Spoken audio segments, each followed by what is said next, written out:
Hello, welcome to my very first vlog. Sesuai dengan judulnya, kali ini aku akan sharing ke kalian tentang gimana sih aku bisa berkontribusi dan bekerja di United Nations. So, without further ado, here we go.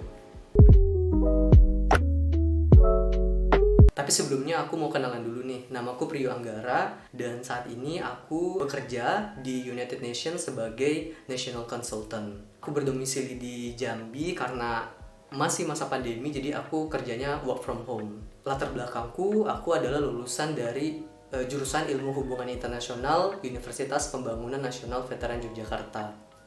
Oh iya, sebelumnya aku mau disclaimer dulu nih. Jadi aku bukan tim HR atau Human Resources Department dari United Nations. Semua informasinya akan kuberikan ini based on my personal experience dan yang sudah aku baca-baca di websitenya United Nations. Oke, aku bakalan start dari alasan kenapa sih aku memilih berkontribusi atau bekerja di United Nations atau Perserikatan Bangsa-Bangsa. Jadi sebenarnya ada dua alasan utama nih. Yang pertama adalah sudah menjadi impianku sejak lama sih untuk bisa bekerja atau berkarir di level atau sektor internasional. Dan yang kita tahu kan United Nations ini adalah international organizations yang dimana staff atau membernya itu adalah orang-orang yang berasal dari berbagai macam belahan dunia. Dan alasan yang kedua, karena memang aku ingin bekerja atau berkarir ini nggak hanya semata-mata untuk perusahaan atau diriku aja, tapi aku ingin bekerja atau bisa berkontribusi di masyarakat luas. Dan yang kita tahu kan United Nations ini punya beberapa goals atau lingkup kerjanya, fokus areanya itu untuk kepentingan masyarakat dunia. Tapi di sini aku bakalan kasih informasi terkait struktur organisasi dari United Nations atau PBB. Ini merupakan struktur organisasi dari United Nations. Tapi sebelumnya sorry banget nih kalau visual atau poster yang kalian lihat sekarang kurang jelas, tapi aku akan taruh link untuk visual atau poster yang lebih jelas di description box. Bisa kita lihat di sini, jadi sebenarnya United Nations itu terbagi menjadi 6 badan utama. Yang pertama ada General Assembly, yang kedua ada Security Council, yang ketiga ada Economic and Social Council, yang keempat ada Sekretariat, yang kelima ada International Court of Justice, dan yang keenam ada yang namanya Trusteeship Council. Keenam badan utama United Nations atau PBB ini mempunyai tugasnya masing-masing. Nah, untuk yang sebelah kanan di poster ini merupakan badan atau lembaga khusus dari United Nations atau PBB. Badan atau lembaga khusus United Nations PBB ini yang sering banget kita kenal seperti WHO, UNDP, ada juga UNICEF dan lain-lainnya. Aku berkontribusi atau bekerja di salah satu badan khusus atau lembaga khususnya United Nations PBB di UNICEF, yaitu United Nations Children's Fund. Oke, masuk ke pembahasan utamanya. Jadi di sini aku akan menceritakan mulai dari aku akses dan apply lowongan pekerjaan di United Nations, sistem rekrutmen yang aku lalui, dan juga work life experience di United Nations.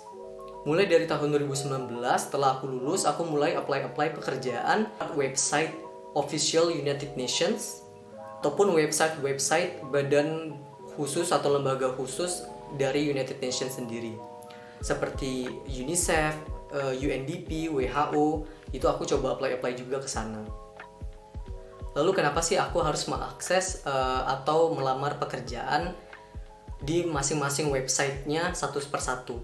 Kenapa aku nggak akses aja lewat websitenya official UN nih? Karena di website official UN-nya itu hanya memberikan informasi lowongan pekerjaan untuk bisa bekerja di pusat atau headquarternya United Nations itu sendiri. Sedangkan untuk informasi lowongan pekerjaan badan atau lembaga-lembaga khusus PBB seperti UNICEF, UNDP, WHO dan lain-lain itu hanya bisa didapatkan atau diakses melalui website resmi lembaga khusus PBB itu sendiri.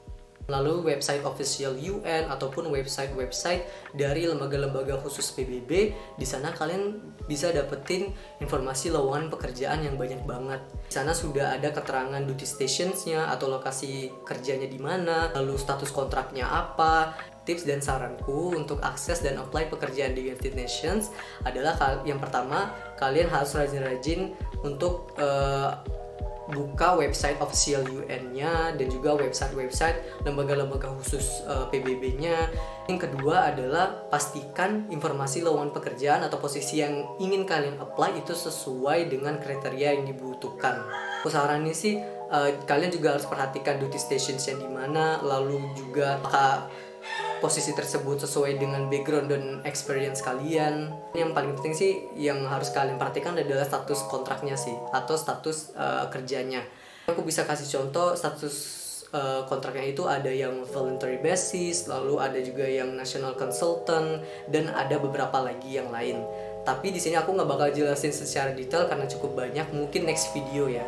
Setelah itu untuk lebih efisien, kalian bisa buka nih salah satu website atau platform yang namanya UN Jobs. Aku saranin banget untuk akses website tersebut karena informasi lowongan pekerjaan baik dari official UN website punya ataupun website-website yang masih terkait dengan United Nations itu semua digabung tuh di satu website itu dan cukup update sih ya menurutku.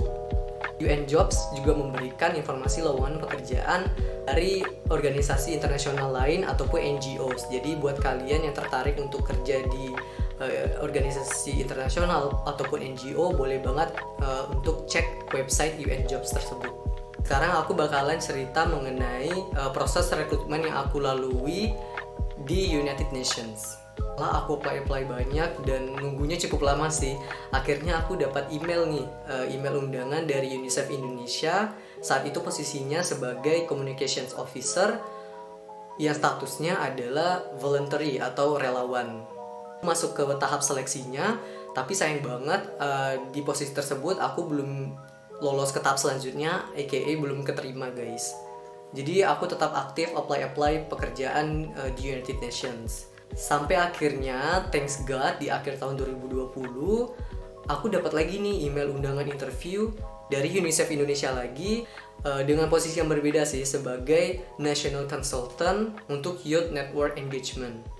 Akhirnya aku ikut lagi nih seleksi interview by online untuk kedua kalinya dengan UNICEF Indonesia. Tapi sebelumnya aku dikasih tugas untuk membuat sebuah presentasi dan lalu harus mempresentasikan materi tersebut. Materinya sih seputar idea plan yang berkaitan dengan fokus kerja UNICEF Indonesia. Interviewnya full English dan itu aku langsung bertemu dengan manajer dan juga koordinator. Yang dimana manajerku dan koordinator itu ada yang dari Indonesia dan ada juga yang dari luar negeri. Di tahap interview itu selain aku mempresentasikan materi yang aku buat, aku juga ditanya-tanya sih ya seputar interview basic lah mengenai background aku dan juga mengenai experience aku. Sesi interview itu berlangsung kalau nggak salah ya itu hampir setengah jaman. Setelah sesi interview itu aku disuruh untuk menunggu lagi nih untuk informasi selanjutnya yang bakalan dikirimin by email. Nunggu hampir 2 bulanan dari Januari ke Februari, akhirnya aku dapat nih email dari UNICEF Indonesia ngasih tahu kalau akhirnya aku lolos untuk ke tahap selanjutnya. Nah, tahap selanjutnya ini adalah tahapan ketiga dari sistem rekrutmen yang aku lalui. Dan tahap ketiga ini adalah validasi dokumen yang kita submit ketika kita apply di websitenya UNICEF. Tahap ketiga, validasi dokumen yang aku lalui berjalan dengan baik karena memang dokumen yang aku submit memang asli dan bisa dipertanggungjawabkan. Di tahap ketiga ini aku juga diminta memberikan 3 list nama reference yang akan memberikan rekomendasi tentang kinerja kita. Dan aku disaranin untuk memberikan 3 nama reference dari manajer tempat kerjaku sebelumnya. Tahap ketiga validasi dokumen ini berjalan hampir 2 mingguan. Dan akhirnya pada awal Maret aku mendapatkan email dari UNICEF Indonesia yang menyatakan welcome on board Priyo Bagus Anggara to UNICEF Indonesia. Nah, ini yang paling kalian tunggu-tunggu tentang work-life experience yang aku alami selama beberapa bulan ini menjadi National Consultant di lingkup kerja United Nations, khususnya UNICEF Indonesia. Aku tergabung di divisi yang namanya Youth Engagement. yang dimana main roles-ku adalah sebagai U-Report Ambassador Koordinator. Jadi tugasnya adalah mengkoordinir dan juga memplanning program untuk Duta U-Report, yaitu komunitasnya kita. Anyways, U-Report sendiri adalah salah satu wadah komunikasi atau platform inisiasi dari UNICEF Indonesia untuk dan dari anak muda. Jadi buat kalian nih yang tertarik untuk bisa menyuarakan pendapat kalian, boleh banget gabung.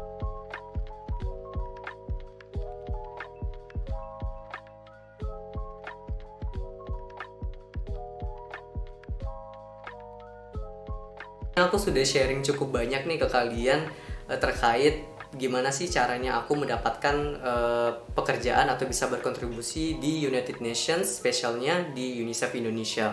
Sorry banget kalau semisalnya ada beberapa informasi ataupun visual yang membingungkan, tapi aku harap kalian bisa tetap dapat informasi dari video ini. At the end, please like, subscribe, dan share video ini ke teman-teman kalian yang mungkin juga tertarik untuk bisa berkontribusi atau bergabung di United Nations. Dan jangan lupa untuk komen di kolom komentar terkait video pertamaku ini. Boleh saran, kritik, dan juga pertanyaan ya. Thank you for watching, see you di video selanjutnya.